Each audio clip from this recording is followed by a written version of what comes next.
Live at 5, it's offer review. We've got a couple issues affecting the game right now, and we have a post from the developers. But first things first, where are the cores for November? Do you even care about the game anymore? So this affected some people, but not everyone. It's a 67% of the people in my chat said that they got the 250 cores, and then 16% said they didn't. And the easy way to check is to go into your November tab. And if it collected 25 Killmonger shards, you did not get the 250. So this person was affected and they did not get the 250 cores last night. And if yours looks like that, you were affected. This is how mine looks. So I got the 250 cores. Now, why this is especially important, besides that it's just 250 cores, is we have an event right now where earning cores is a big deal. So I've been told that the developers know about this issue, and hopefully we get a resolution for the people that are affected sooner than later. Also, this kind of annoys me right here. Cosmic Crucible season is extended. If you go in game right now, you'll see that the current season, which has the boosted mutants, is extended another 62 days. And I'm not sure if I buy their explanation here. The current season of Cosmic Crucible will be extended and is now targeting its conclusion in February. Okay.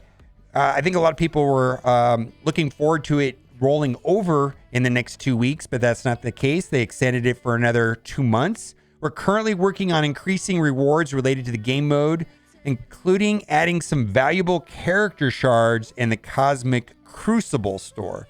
So right now, I pretty much exclusively buy the 17s because they're super scarce for the 3,900. But it looks like they're going to add valuable characters in the Cosmic Crucible store. A lot of people have been saying, where is Agatha? Maybe like important characters like Agatha, Gambit, Brawn. I don't know. We'll go into that store. We will have to see. These changes will go live shortly after the release of version 6.6. Currently targeting release next week. And the team wants to see the effects of these new rewards before starting a new season. I don't buy that. I just don't think that they have it ready or they don't have it tested, and they're just using this as an excuse. Make sure you're getting all your valuable battles in to earn credits and get the improved rewards. All right. So that is what it is. I'm a little bit disappointed with this because I was actually looking forward to it rotating over. But I guess we're going to be with the Hero Mutants for another 2 months. Seriously, Scopely, you've held on to Agatha for long enough. I agree. Web store MSF GG over Marvel Strike Force. Yes, the MSF.GG works much better than MarvelStrikeForce.com. So start using MSF.GG and you can get through it it loads much better. Is Zombie Iron Man even usable at 2 yellow stars? And the answer is yes. As long as you have a reasonably upgraded Hela, the combo is amazing. I use them in multiple game modes. One of my favorite combos in this game. They are very strong. I actually think putting like some gold promotion credits maybe into Hela might be a good thing if you have extra ones. I could see people putting a 6 red on Hela.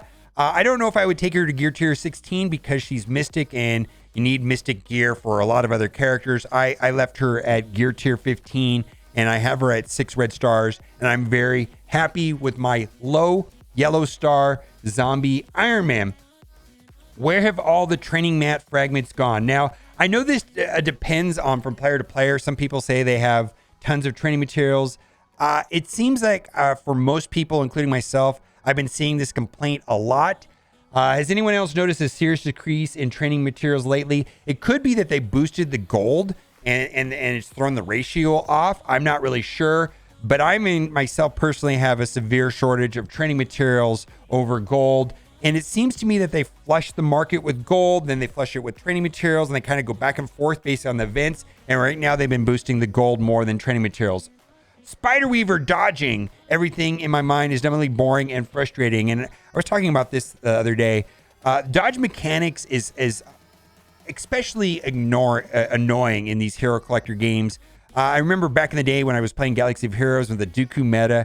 Dodge meta is garbage, and it's just I don't like it on Web Warriors, and I don't like it on Spider Weaver. It's just kind of bad. Honestly, has to be the worst ability in the game.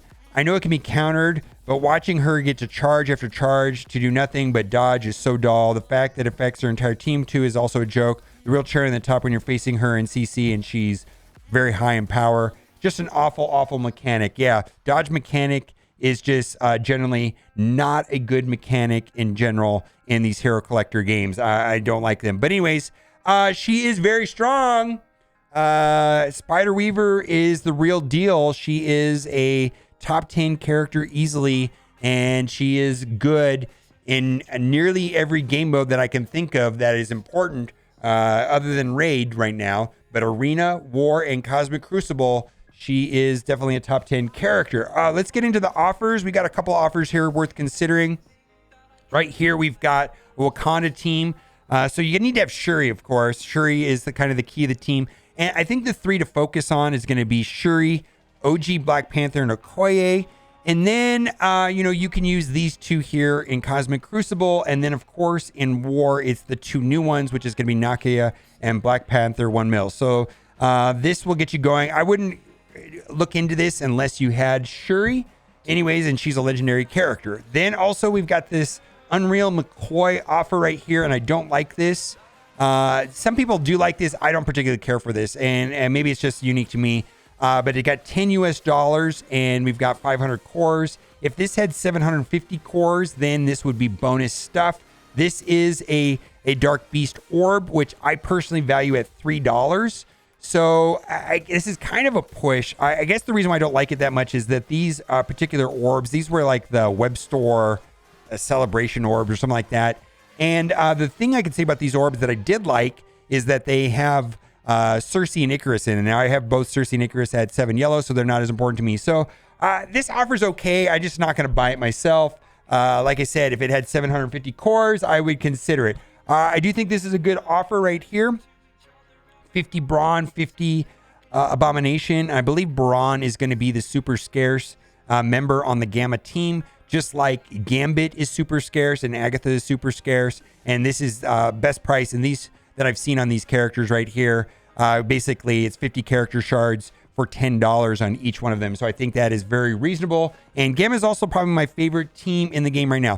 So we've got some $5 for 50 character shards offers, which if this helps you speed up what you're trying to do, I think they're fine. We've got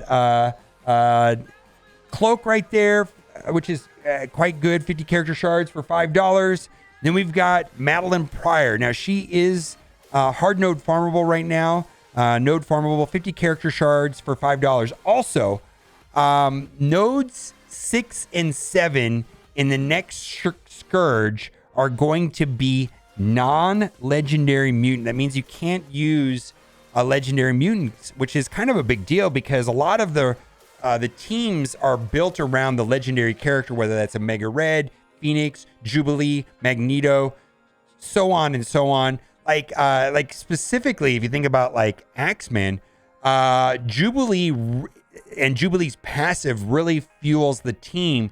So I'm not really sure which of the non-legendary mutants are going to be very important. Some people have speculated it's going to be Madeline Pryor Magic. I'm not really sure if it's going to be Uncanny or what. We will have to see, but just keep that in mind that that is around the corner in the next patch, and I'm expecting the next patch to be on Tuesday or Wednesday of next week, and hopefully we'll get more information about the timeline on when the death, the Archangel Scourge is going to be sometime in the next patch, as well as the saga for Red Hulk, and we can get his awakened abilities. Next, we've got She-Hulk, who's a member of Gamma. She's an older character. I think a lot of people have her already at 7 yellow, but if not, she is a Gamma member, and she is also required for Apocalypse. So if that helps you speed up, 50 character shards for $5 is very reasonable. Sharon Carter, again, used in the raid nodes in Doom. 50 character shards for $5. Pretty important character. Emma, one of my favorite characters for a long time in Marvel Strike Force. I still use her on a daily basis because her kit is still important today. Whenever you can remove your opponent's speed by 10% in a turn-based game, the alpha stat's going to be turn meter and turn meter manipulation. 50 character shards for $5. And then we've got Kestrel, also a exceptional plug-and-play character. Big fan of her kit. Still a very important character, probably top 10, maybe top 20 character still in this game. I love the way she plays, useful in multiple game modes, including Raid. And then lastly, we've got the Legacy 2 Orb offer. The main purpose of this, and the reason why I bring this up, is that because it includes purple T3 ability materials, somewhere between, it's a random amount, somewhere between 350 and 400, has a small amount of gold, small amount of purple gear, and then also characters from year 2. And this is typically the best way to purchase purple T3s if you're on the lookout for them. $5 for somewhere between 350 and 400. All right, let me know what you think in the comment section. And as always, thanks for watching and keep on gaming. Killed it, it's murder, go crazy, berserker. I killed it, it's murder, go crazy, berserker. I killed it, it's murder, go crazy, berserker. I killed it.